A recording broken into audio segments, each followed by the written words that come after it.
Ay guys, nandito po tayo ngayon sa Satwa.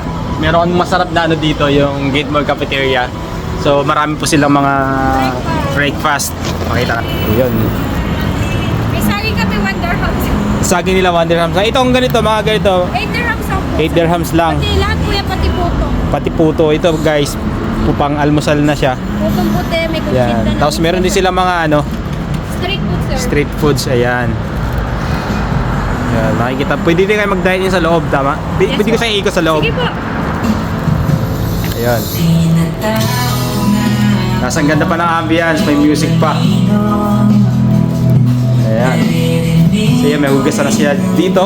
Ayan. Mga casual kami, sir, 45. May mga, Poodle 5. ay may mga bottle fight pala sila. Mga seafood.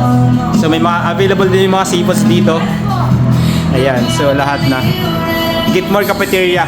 Ayan, only buffet na siya. Meron kayong mga araw-araw na promos dito. Yes po, ito po, special offer. Ayan, yung mga special offer nila, pakita natin sa kanila. Ayun. Ito yung Yan, mga casual namin, ano, sabi. Yan yung mga bottle fight nila guys.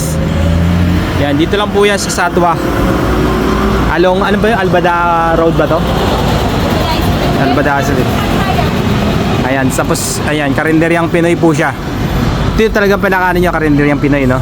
Ayan, malapit lang, tapat lang siya ng Almaya guys. Ayan, no? Ayan, daanan lang talaga siya ng tao. Ayan.